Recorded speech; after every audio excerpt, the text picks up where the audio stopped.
Abordons à présent ensemble les effets des rayonnements ionisants sur les tissus vivants. Lorsqu'une cellule est irradiée, de façon naturelle par l'environnement ou artificielle lors d'une intervention radioguidée par exemple, et que cette exposition provoque des lésions au niveau de son ADN, alors plusieurs conséquences peuvent survenir. Tout d'abord, et c'est le cas le plus courant, la cellule est réparée de manière fidèle. Il n'y a donc pas de conséquences suite à l'exposition, car la cellule réparée est la même que la cellule avant l'exposition. Dans certains cas, notamment dans celui des fortes doses, la cellule peut être trop touchée pour se réparer elle-même. C'est ce que l'on appelle un effet létal et la cellule va mourir.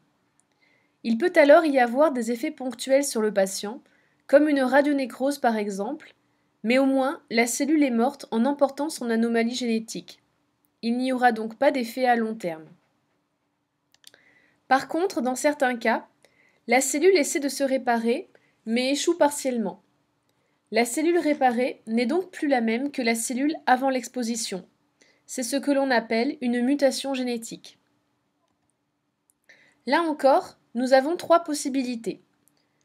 Soit la cellule est reconnue par le système immunitaire comme n'appartenant pas au soi, et donc dans ce cas, elle sera éliminée par les macrophages ou par les lymphocytes. Cette mutation n'aura donc pas de réelles conséquences à l'échelle de l'organisme. Dans d'autres cas, la cellule mutée va perdre sa faculté à se diviser. Du coup, elle ne pourra plus transmettre son anomalie à d'autres générations. Malheureusement, dans un petit nombre de cas, la cellule mutée va se cancériser, c'est-à-dire qu'elle ne répondra plus aux signaux des autres cellules et se multipliera de manière totalement anarchique. La cellule n'appartenant plus au soi, elle pourra également migrer dans d'autres tissus et générer des cancers secondaires. Dans ce cas, soit la cellule cancéreuse est somatique, et c'est la personne elle-même qui sera touchée par la cancérisation, soit la cellule est gonadique, et dans ce cas-là, il est possible que ce soit sa descendance qui soit touchée, et non la personne elle-même. Pour une même dose d'exposition, les effets des rayonnements sont très différents en fonction du nombre de cellules lésées. En effet, plus le nombre de cellules touchées est important, et plus les effets le seront également. C'est pourquoi il est essentiel de toujours réduire au champ de vue utile toutes les incidences radioguidées afin de réduire au maximum la surface d'irradiation. De plus, la nature de la cellule entre également en jeu pour les effets. Plus une cellule est différenciée, et moins elle est radiosensible. Cela est expliqué par l'immaturité cellulaire qui est un facteur de sensibilité au rayonnement ionisant.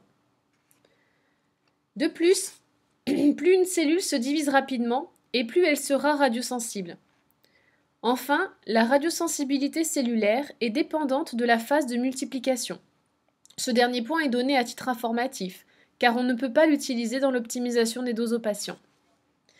Ces principes énoncés ont été découverts par messieurs Bergonié et Tribondo, qui ont donné leur nom à cette loi en 1904. Ce graphique correspond à un résumé de la loi de Bergonié et Tribondo. On remarque bien que les tissus embryonnaires et hématopoïétiques sont très radiosensibles, puisqu'ils sont immatures et se divisent vite, et qu'à contrario, le tissu nerveux est très peu radiosensible, car il ne se divise pas ou très peu. Cependant, comme toutes les lois, il existe des exceptions. Le cristallin et les lymphocytes sont très radiosensibles, alors qu'ils sont très différenciés. C'est pourquoi il est important que les opérateurs tels que les chirurgiens, les cardiologues ou les radiologues interventionnels se protègent les yeux durant les interventions, notamment grâce à des lunettes plombées ou à une position plus adaptée par rapport au générateur. Mais nous reviendrons sur ce point plus tard dans la formation. Abordons à présent les différents types d'effets dus au rayonnement ionisant. Il en existe deux, les effets déterministes et les effets stochastiques. Les déterministes apparaissent en général à des doses élevées, à court terme, et surtout à partir d'un certain seuil qui est connu grâce à des études épidémiologiques après les accidents nucléaires tels que Hiroshima ou Nagasaki. La gravité de ces effets est alors directement liée à la dose reçue et au volume irradié, et ces effets apparaissent en général de quelques jours à quelques années après l'exposition. Classiquement, ces effets, hormis lors d'accidents très rares, touchent surtout les patients, qui sont beaucoup plus soumis à de la dose que les opérateurs lors d'interventions radioguidées. Du côté des agents, il est important de se protéger afin de prévenir le risque d'apparition des effets stochastiques. Ceux-ci apparaissent de manière aléatoire, à des doses faibles et ceci de manière retardée. Le principal souci de ces effets est leur absence de seuil d'apparition. Il est alors impossible de prévoir à l'avance leur apparition. Nous savons seulement que leur probabilité d'apparition est liée à la dose reçue, mais que la gravité est totalement indépendante de celle-ci. L'autre souci majeur de ces effets est donc leur délai d'apparition qui est très tardif, pouvant aller jusqu'à 15 ou 20 ans après l'exposition. C'est pourquoi beaucoup d'agents ne se méfient pas des rayonnements ionisants, puisque leurs effets ne sont pas immédiats. Mais encore une fois, il ne faut pas oublier que les doses reçues sont cumulées tout au long de la vie, et donc il faut apprendre à s'en protéger au maximum dès le début pour éviter d'éventuels effets tardifs. Puisque l'on aborde la radioprotection du personnel, vous avez sur ce schéma les principaux organes à protéger en fonction de leur radiosensibilité. Les organes en jaune sont les plus radiosensibles et sont, comme vous pouvez le remarquer, situés principalement au niveau du tronc et au niveau des yeux. Tous ces organes sont protégés par les équipements de protection individuelle, c'est-à-dire par les tabliers plombés, les caches thyroïdes, les lunettes plombées par exemple. C'est pourquoi il est important de comprendre leur utilité. Certes, ces équipements sont lourds et contraignants, mais s'ils le sont, c'est bien parce qu'ils sont constitués de plomb. Dans cette prochaine partie, nous allons aborder ensemble de manière très succincte l'organisation de la radioprotection sur le CHU de Bordeaux. Il existe plusieurs personnes dont le métier ou la fonction est liée à la radioprotection. Le médecin du travail, tout d'abord, a pour rôle d'assurer le suivi médical des employés. En tant qu'agent exposé au rayonnement ionisant, vous devez voir le médecin du travail selon une fréquence qui est définie par le Code du travail. Pour les agents classés en catégorie A, cette fréquence est annuelle, et pour ceux classés en B, c'est tous les 2 ans. Les personnes compétentes en radioprotection, ou PCR, sont des personnes missionnées pour 5 ans, qui ont pour rôle d'assurer la radioprotection des agents. Elles assurent en outre les contrôles techniques de radioprotection, permettant notamment de savoir les doses que reçoivent les agents dans une salle de bloc, ou alors dans le bloc adjacent lorsqu'il est utilisé un amplificateur de brillance. Ce sont également les PCR qui contrôlent chaque année les tabliers plombés pour vérifier qu'il n'y ait pas de trous. Les radiophysiciens sont des personnes s'intéressant au contrôle qualité des appareils afin de savoir si les doses délivrées aux patients ne sont pas trop élevées.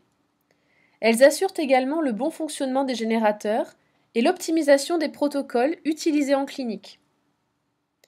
Globalement, il faut simplement faire la différence entre les PCR qui s'occupent de la radioprotection des travailleurs et les radiophysiciens qui, eux, sont chargés de celle des patients.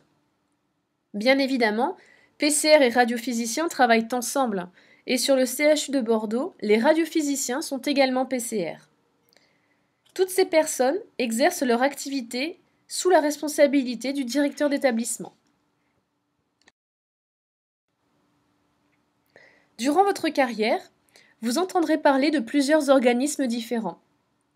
Tout d'abord, l'IRSN, ou Institut de radioprotection et de sûreté nucléaire, est une société savante réalisant des conseils et des prestations de radioprotection, notamment en cas d'accident nucléaire.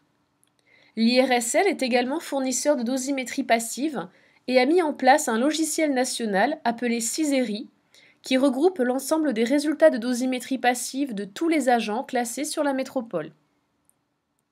Un second organisme est très important, c'est l'ASN, ou Autorité de sûreté nucléaire. Contrairement à l'IRSN, l'ASN réalise des inspections sur site ainsi que des contrôles. Dans le cas de manquement aux règles de radioprotection, l'ASN est dans la possibilité de demander des actions correctives, voire de fermer des salles si la sécurité des agents ou des patients est mise en jeu. Nous avons beaucoup parlé des agents classés en catégorie A ou en catégorie B. Mais savez-vous dans quelle catégorie vous vous situez ? Sur le CHU de Bordeaux, La plupart des agents exposés au rayonnement ionisant sont en B. Toutefois, si vous êtes chirurgien, cardiologue ou radiologue interventionnel, alors il y a de grandes chances pour que vous soyez en A. Les limites sur les 12 mois glissants, c'est-à-dire sur les 12 derniers mois, sont déterminées dans le Code du travail par organe en distinguant l'organisme entier, la peau, le cristallin et les extrémités. Par exemple, en catégorie A, la dose maximale sur l'organisme entier est de 20 mSv, 500 mSv au niveau de la peau, 150 mSv sur le cristallin et 500 mSv sur les extrémités. Attention toutefois pour le cristallin. Très prochainement, la dose maximale passera de 150 à 20 mSv afin de limiter les risques d'apparition de cataractes radio-induites. Si en tant qu'agent, vous dépassez une seule de ces limites, alors vous ne pourrez plus exercer sous les rayonnements ionisants jusqu'à ce que le cumul sur les 12 derniers mois repasse sous cette limite.